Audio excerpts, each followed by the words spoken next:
2 by 5 of the voters. Now this gives me a lot of trouble. 1 by 2, 1 by this x, and 1 by 2, 1 by 3. I run away from this kind of questions. So 2 by 5, what percent? 1 by 5 is 20%, 2 by 5 is 40%. The person should have said straight away 40% of the voters promised to vote for P, and rest, that is 60%, promised to vote for Q. Out of this, on the last day, 50% of the voters of P went back to their promise, and 20% of Q went back to their promise. And P lost by 2 votes. So how many votes are there in the total? Thank God number are in theory, it's no big problem. So once again we'll visualize the question. One party gets 40, other party gets 60. 2 by 5, 40%, remaining 60%. Now 40 out of this 40, let us see, they went back on their promise. 15%, that is 6 gone here. And what happened? 25% here gone, that is 15 gone here. You got it? Now these are the people who said, sorry, we do not want to vote you. So what happened? Party A is left with 34 and party Q is left with 45. But the question is not over, my dear. The trick starts here. Those 15 votes have come here, and the 6 votes have gone here. And now my tally stands at 49, and here it is 51. So this side is Q, this side is Q. Q wins by 2 votes, or P loses by 2 votes. The total number is 100. The price of the Maruti car rises by 30%, while the sale of the car comes down by 20%. What is the percent change in total revenue? They have not given price of Maruti, so we don't need the price of Maruti. So if it goes down, rises by 30%, so it becomes 1 by 3, 1.3. And how much it is sold for? It is sold for 0.8 now.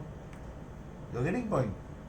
At first, if the price was 1, it has become 1.3. And the sales were 1, so sales has come down to 0.8. So what do we get? 80 and 24, 104. 8 3s are 24, 2, 8 1s are 8 and 2. 104 rupees. Initially he was getting 1 rupee for the price and 1 for the sale, so he was getting 1. And now what he is getting? 1.04. So percent, straightway he gets a profit, and a percentage change is plus 4. Thank you, my dear friends. See, this, what I'm trying to tell you, once again, try to understand. You have worked very hard.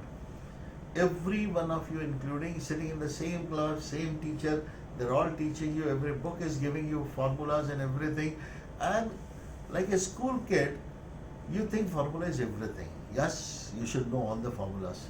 But that is the stage 1. And stage 2, you should use the minimum use of the formulas and maximum use of common sense and dunyadari. And that's what maths is about. That's what CAT is about. It won't happen fast. It will happen slow. And that was one of the reason I did not put those tutorials. Like tutorials, I'm just showing you, I've shown you 2 tricks.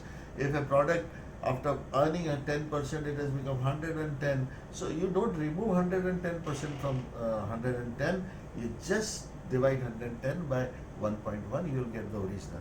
Or suppose a product is sold at 90 rupees after 10% losses, so you don't do anything. You don't take out 10% of the 9, you divide 9 by 0.9. You will get exactly the answers. So these are certain things where to multiply, where to divide. You'll get little practice. One of the question we went into mixtures and allegations. And the same thing, the whole thing, why I'm so much, this thing change in percentage changes, because it hugely works. Like, when you tell me the price goes up by 25%, what happens? It goes by 25%, that is, goes by 1 by 4. So it becomes 5 by 4. So consumption, what will consumption become? 4 by 5. 4 by 5 means 1 by 5, say consumption is reduced. If the same thing, speed, same thing is everything. So thank you very much. Initially, I think you might find it little, but your job is not putting formulas there. Your job is understanding maths, doing it the least possible time.